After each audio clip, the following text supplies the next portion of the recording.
প্রতি বছরের মতো দেশের বাড়িতে যাবেন, নিরাপত্তার ব্যবস্থা রয়েছে, ফাঁকা বাড়ি ঘরের নিরাপত্তায় সেখানে আপনাদের কি উদ্যোগ আছে? নগরবাসীকে আপনি কিভাবে আমাদের আজকের অনুষ্ঠানের মধ্যে আশ্বস্ত করবেন, কি পরামর্শ দেবেন? ধন্যবাদ। যারা প্রিয়জনের সাথে ঈদ করার জন্য বাড়িতে চলে যাচ্ছেন, তাদের বাসাবাড়ি, কারো অফিস আদালত, কারো কলকারখানা বা বিভিন্ন ধরনের অর্গানাইজেশন থেকে থাকে, সেগুলো রেখে চলে যাচ্ছেন। এটির জন্য ঢাকা মেট্রোপলিটন পুলিশের থেকে ব্যবস্থাপনা রাখা হয়েছে। তো তারপরেও আমাদের পক্ষ থেকে, মেট্রোপলিটন পুলিশের পক্ষ থেকে কিন্তু নগরবাসীকে অনুরোধ জানানো হয়েছে। ইতিমধ্যে আমরা পত্রপত্রিকায় এসেছে, আমরা বিভিন্ন মসজিদে গিয়ে জানানোর চেষ্টা করেছি যে যে মূল্যবান যে সামগ্রীগুলো, সেগুলো যদি কিছুটা তারা নিজস্ব ব্যবস্থাপনায় কথা সাবধানে রেখে যাওয়া, এটি একটি। আর যে ঘটনাগুলো ঘটে থাকে আমরা ইতিমধ্যে দেখেছি যে গ্রিল কেটে অথবা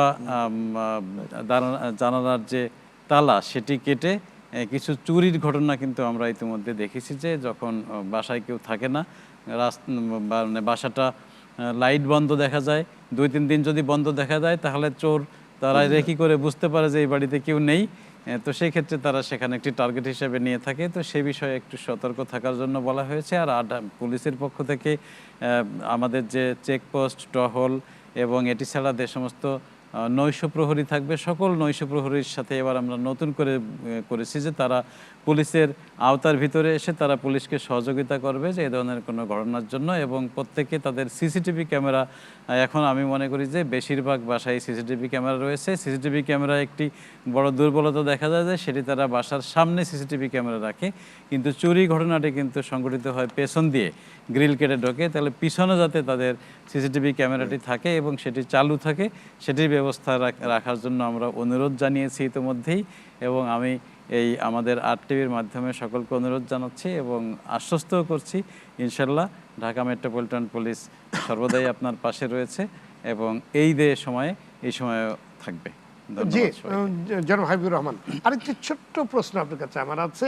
আমরা কিন্তু নতুন একটি বিষয় দেখছি, ফাঁকা ঢাকায় একটা গাড়ির রেসিং শুরু হয়ে যায় এবং ওই যে কেউ একজন বললেন যে অনেক সময় বাবার গাড়ি কিংবা বাবার মোটরসাইকেল নিয়ে বাচ্চারা বেরিয়ে পড়েন এবং মর্মান্তিক দুর্ঘটনা আমরা বিগত ঈদগুলোতে দেখেছি এই ফাঁকা ঢাকাতে।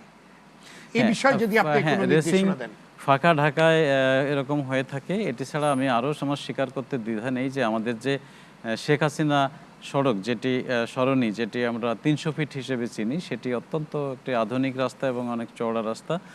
তো সেখানেও কিন্তু এই ধরনের কিছু তৎপরতা আমরা লক্ষ্য করেছি। আমরা সেখানে বিভিন্নভাবে চেষ্টা করেছি শেখ হাসিনা সরণিতে যাতে এটি না হয়। এছাড়া গুলশানের দিকেও গভীর রাতে এরকম কিন্তু হয়ে থাকে, আমরা সেখানেও ব্যবস্থা নিচ্ছি। এটি আমাদের এখন দৈনন্দিন একটি কাজ হয়ে গেছে এবং ঈদের সময় যে ফাঁকা ঢাকা থাকে সেই সময় এই তৎপরতা লক্ষ্য করা যায়। এটির জন্য আমাদের ট্রাফিক পুলিশের পক্ষ থেকে বিভিন্ন জায়গায় একটু ব্যারিয়ার তৈরি করে যাতে একটু ওইরকম ফাঁকা রাস্তা তারা না পায়, সেটির জন্য ব্যবস্থা ইতিমধ্যে করা হয়েছে। সেটিতে কিছু কিছু ক্ষেত্রে সাধারণ যারা গাড়ি ব্যবহারকারী আছে তাদের কিছুটা দেরি হবে, গাড়ির গতি ধীর হয়ে যাবে, কিন্তু আমি অনুরোধ করব সবাইকে এই কষ্টটুকু নেওয়ার জন্য। তো তাহলে আমরা এই যে আমাদের যে রেসটা সেটি বন্ধ করতে সক্ষম হব।